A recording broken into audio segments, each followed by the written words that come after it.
Hello again, YouTube. This is Jonathan Koger. I am on my second day of my 40-day fast. The first day was pretty rough. I'll admit I got migraines all the way into the evening until I fell asleep. Slept really good though. Didn't want to wake up. Of course, today is Sunday. Went to church this morning. Had a pretty good church service. It's only one service and they're having this big banquet, so I opted to come home early. And that's the thing about fasting is there's always going to be a birthday party. There's always going to be a banquet. There's always going to be people going out to eat.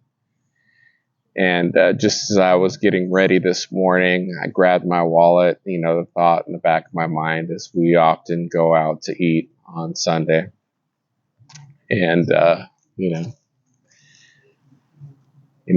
today, obviously, that is not the case. So, we just go with the flow. We do what we got to do. We make our vow, and you've got to complete it. Another thing I wanted to talk about today also is how fasting humbles you to the point where it dehumanizes you.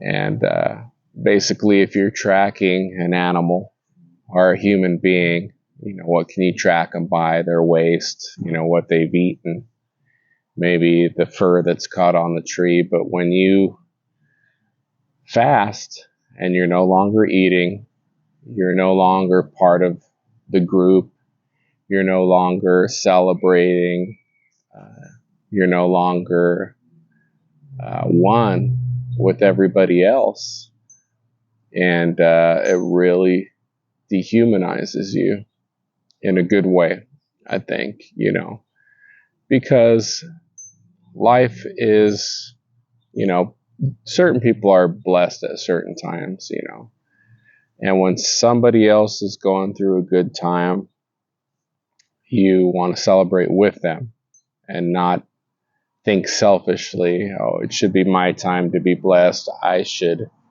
this blessing should be mine. That should be mine. Just covetousness, envy, jealousy, strife. But when you dehumanize yourself and you watch everyone else celebrate and everyone else eat while you chasten yourself and you deny yourself, it does the soul good. It puts you in a perspective of humility. And I think it's something everybody needs to do at one time or another. In our world today, we just have we have a Karen epidemic, and I think a lot of it has to do with people on meds. But people are just so selfish, they're just driving down the road. You better get out of my way or I'm going to hit you, or don't park in my spot. I was thinking about parking there and, a big old fight ensues. I think what this world really needs is a whole lot more humility. I think every man, woman, and child, no matter what God you serve, you need to humble yourself. And the way that you do that is through fasting. You chasten this flesh. You punish this flesh. In the old days when man was in dire need of God, when kings were in dire need of God, their nation fasted, their families fasted, their animals fasted. How serious is your need in our day and age? And I do feel like I'm rambling. On your second day of fast, you're still going to be sluggish. It's not until after the third day where your body kind of kicks in and your brain really starts to, your thoughts start to have clarity. Your vision starts to flourish. And right now I'm just sluggish. I apologize. It is what it is. But that's why I'm doing these videos, so you guys can see and expect, know what to expect. Sometimes going into a fast, you don't expect those headaches, man, they hurt. I've submitted plenty of times. Got all the way to the evening, and the migraine is just there pounding, and I tap out. I'm going to start over again tomorrow.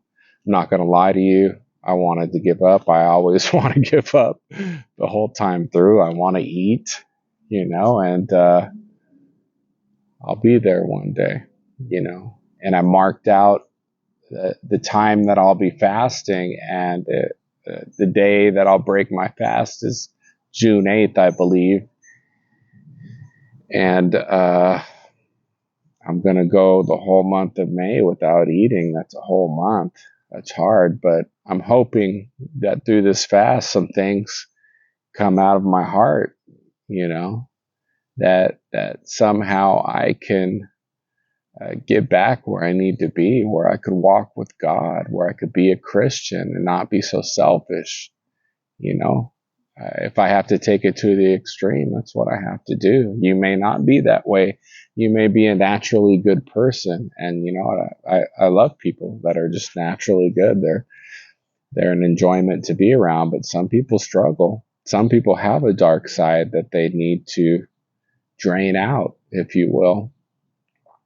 I know I revealed yesterday what I was fasting for, and it was for my grandchildren and my future grandchildren.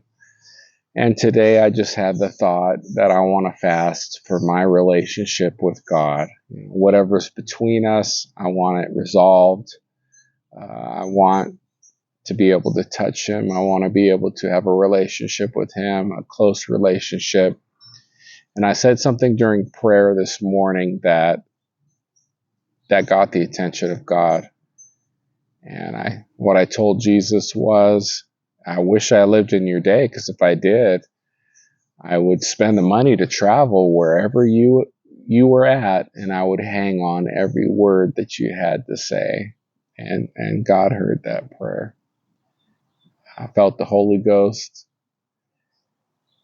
and I got His attention. And that's where I want to be. I want to have God's attention, not only when I want it, but when I'm doing laundry or doing dishes or whatever I'm doing.